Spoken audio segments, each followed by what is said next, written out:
Hey, and welcome to the Faith and Life podcast from St. Luke Lutheran Church in Gahanna, Ohio. I'm Mike Weaver, the lead pastor here, and with me, as always, is Greg Osborne. I'm the student pastor here at St. Luke.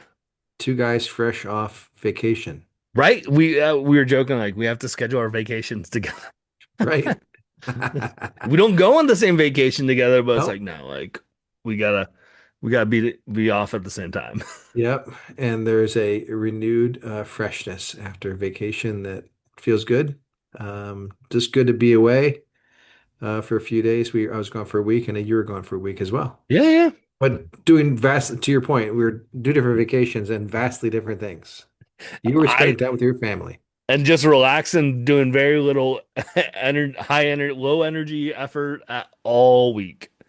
Yeah. Where sound like yours was. Where I was like backpacking for 3 full days and camping two of those 2 nights of those 3 days up in northern Minnesota, 34 and a half miles. But who's counting?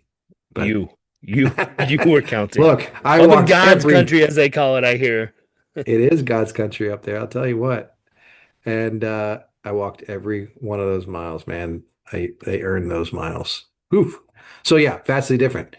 But you had some thrills. Like you went to Cedar Point, you said? Yeah, we had some Quite a thrills. place. So, uh, took the kids. We realized it was the first time we'd ever taken our kids to anything like a theme park at all.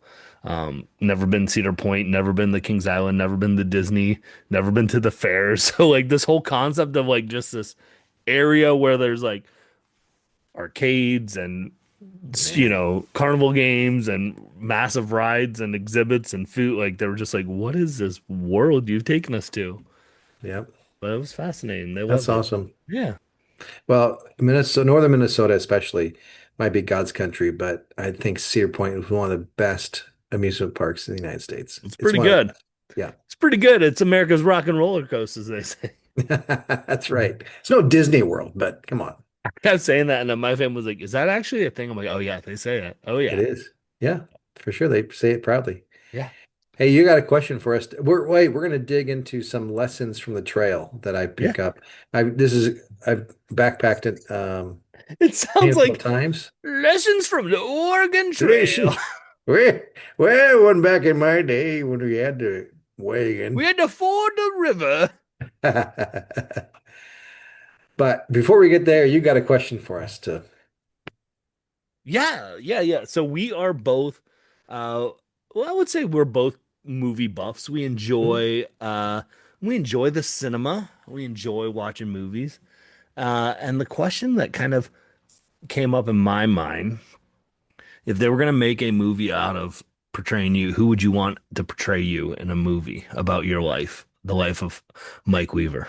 The Life of Mike Weaver. So if they were, well, when they do, Yeah, uh, not if. I mean, sorry. It's like we know it's going to happen right. because I mean, that's a no-brainer.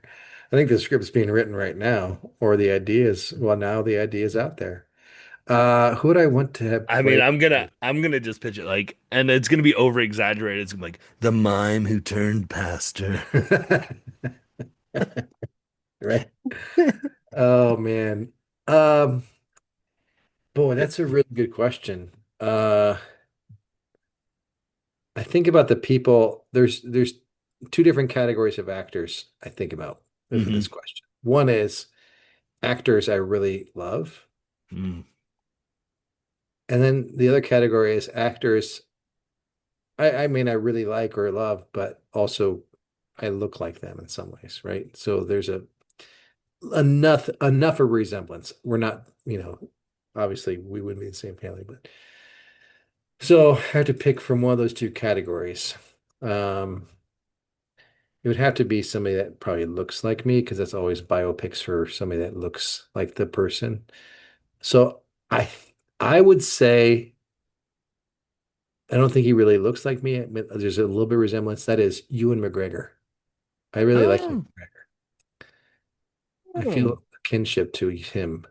So if he's out there listening to our podcast, reach out to us, Ewan. We'd love to interview you. Yeah, we'd love to. So just was at the theater and saw you in a movie. So Yeah. all the Now, Yeah, he's a great actor. I mean, he's just well done. And, I think we share the same skin complexion, the same genetic DNA. Yep. That might be the end of our comparisons as far as physical looks go. But I also think he's a great actor. So that's what I'd say. What about you? That's a tough one because like I always think like I have to go the same route of like who would who would look like me. And almost who would have like because I have a very like distinct look of being bald, but also with a beard. But I don't know if like that's much of a leading man role in movies. It's usually like henchman number one, right? Um, so I've got to go with someone who's bearded or bald. But I also feel like I gotta go with personality, but that's really tough because usually most bald bearded men in movies are not like laid back and like make jokes. It's usually more like, I'm gonna beat you up. Yeah. And that's not really my style.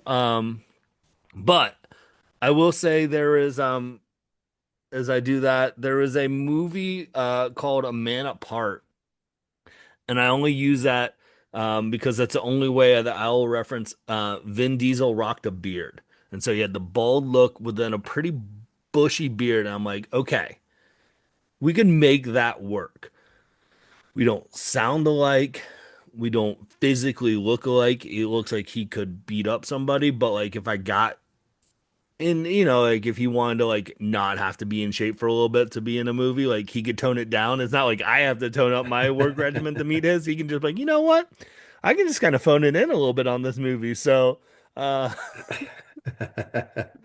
he can, because like most of them like are like, if they're bald, they're like jacked, and Right. like I can't, I'm not there. But well, with Vin, like, because he can throw in a line or two. I don't think it would be a very good movie, but could you imagine a movie about a pastor and a youth pastor starring Ewan McGregor and Vin And Vin Diesel? Diesel. Yeah. That would be interesting. I'd watch it. I'm not gonna say it's good. Yeah, I don't know if it'd be something. It'd be something. I don't even think it would get greenlit at that point. It'd be like, that's a nice idea, but I don't know, but there's enough movies out there that you go, how did this get greenlit? well, that's true. Yeah, That good point. like at this point they're looking for anything, right? Like Yeah, you can only make so many Spider-Man and Star Wars movies. They want some original ideas, and I that's guarantee right. you nobody's pitched Pastor Youth Pastor No, movie starring Ewan McGregor and Vin Diesel. Vin Diesel. Oh my gosh, that'd be funny. By the way, Vin Diesel, that's a strong choice. Hey man, dude, that's a really strong choice. He can Yeah, act like he can like he's got chops, but he's just known for his like Fast and Furious, obviously. But like there's some other stuff where like before he just got into that where I was like, man, the dude's got it. So yeah, that's good. That's really, really good. Well, hey, so last week I was on the Superior Hiking Trail in northern Minnesota. This is my second year going up to that trail. the Um, Superior hiking trail. Superior Hiking It's Trail. not inferior, and it's better than any other hiking trail you Right. that anyone else went on this summer. So Mike's Superior Trail. Superior. By the way, it grabs its name from Lake Superior, which it hugs I along, like I like that it just is full of itself a little bit more. right? Like Well, so the Superior Hiking Trail goes from Duluth, south of Duluth, all the way to the Canadian border, right along the north shore of Minnesota. And the reason I bring that up is because, well, it's relevant to what we're talking about today. But Duluth is in there. I had a professor in line with what you're saying, professor at seminary in Minnesota, St. Paul, Minnesota. He said he was a pastor years ago at First Lutheran Church on Superior Street in Duluth. He goes, First Lutheran Church on Superior Street. We are a little full of ourselves, he said. So, I mean, not Second Lutheran Church. Whoa. no, First Lutheran Church. They always like that. There's not a third or fourth. They stop at first, like, we can't use this one anymore. First English, Yeah. it's taken, huh? Dang. Yeah, right. but it is incredible beauty up in that part of the world. It's a hidden gem. As I talked to some Minnesotans when I were up there, and boy, uh, it's a challenging trail. Last year we started the northern terminus, which is up at Canadian border. Mm. My son and I hiked 29, roughly 29 miles. This year we hiked 34 and a half miles from one state park to the next state park. That is Cascade River State Park to Temperance River State Park. And man, it's an up and down trail, lots of vistas, beautiful, look overlooking Lake Superior. But every time I backpacked, I think about things because all you're doing is walking and carrying stuff, and you have a lot of time to think. And last year it was about trusting the process. You know, there's more in us that because you're just one step at a time. Hmm. Overcoming obstacles, having the right attitude despite obstacles that come up. Those were the kind of lessons I thought about last year. But this year, certainly those were in play, but they were less prominent because I already thought about them. So this year was, I noticed it was about listening. Mm. So as I was walking, I was just noticing how I was just noticing the things I was hearing.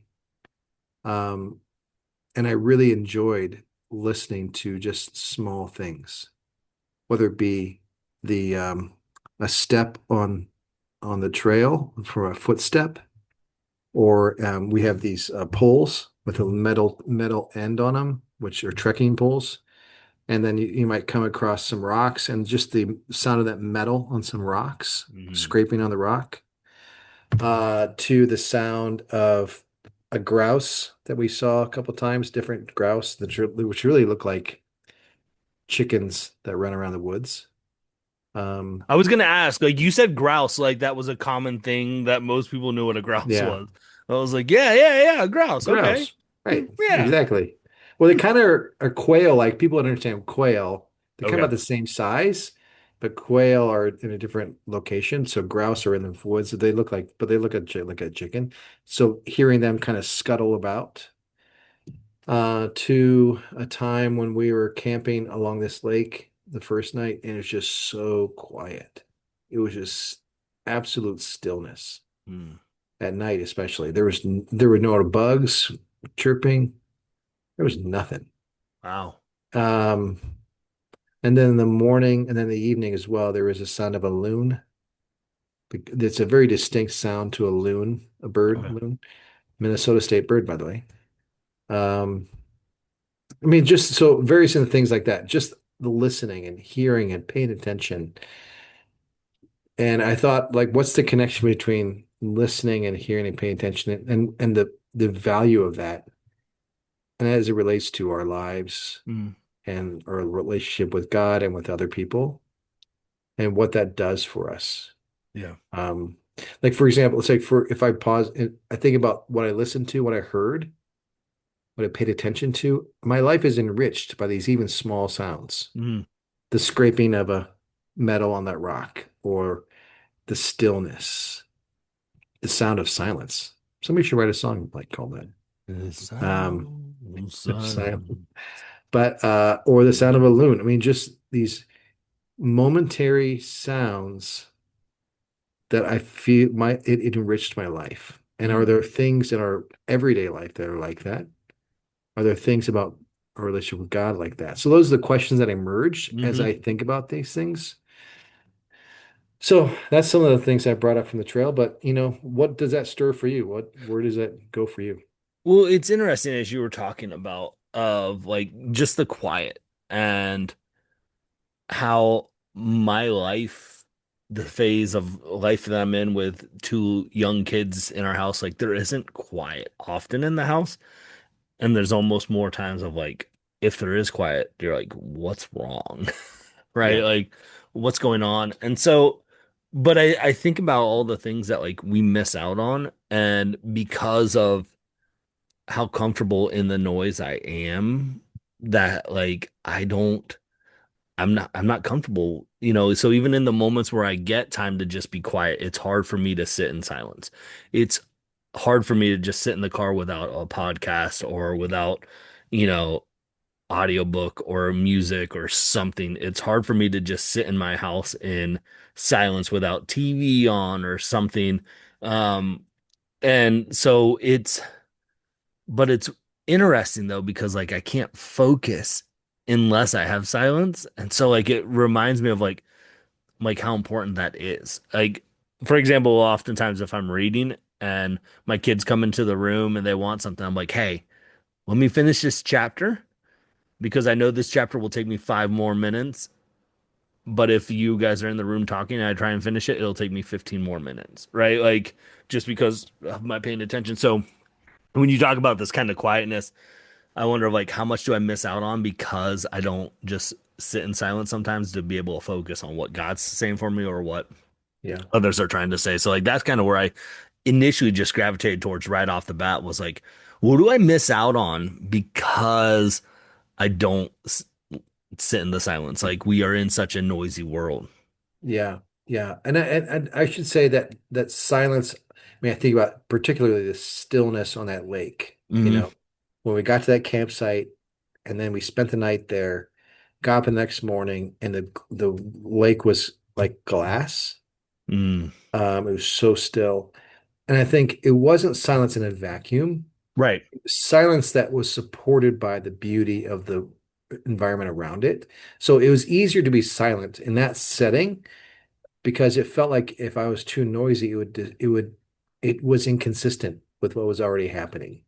So Mm. as that silence, I was invited into silence. I was invited into the environment by the nature of the nature around it. It was interesting that way. So it became easier to be silent and still because everything else was. Mm. It almost That's is your, like, sorry, but like it almost seems like it was because you're mentioning the environment you're in. Of there are settings in our lives where it warrants a stillness because like it feels like it's cultivated. So which got me thinking of like, are there moments in our faith journey where we in the as church leaders, do we cultivate enough moments of silence for us in those relationships? Even going into worship, we have background music, whether you're in contemporary or traditional. There's music being either played on the organ or through the speakers at the contemporary, So I'm wondering, like that makes me just thinking too. Are there settings that we're in church where like if there's moments where we could that would invite the calmness like that, like you said, where it'd feel weird if it wasn't.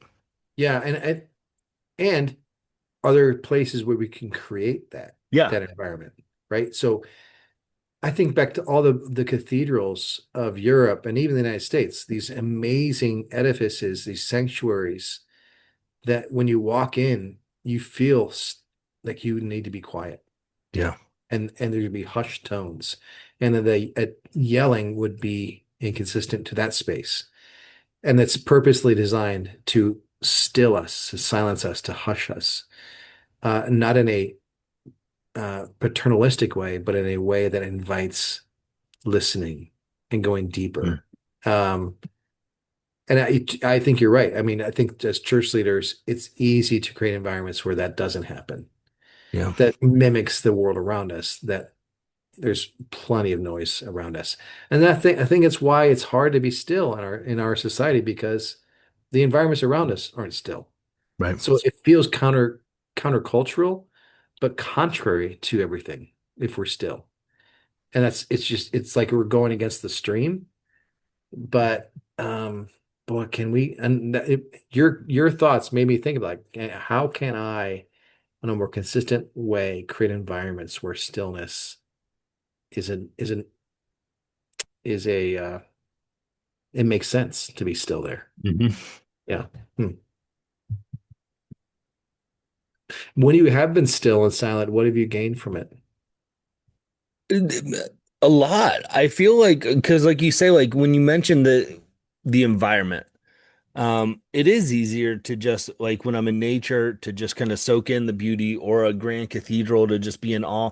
It almost is, it's one of those where it opens up my mind to be like how big God is and how little I can be, and like and that's, yeah, that can sound like oh well, that.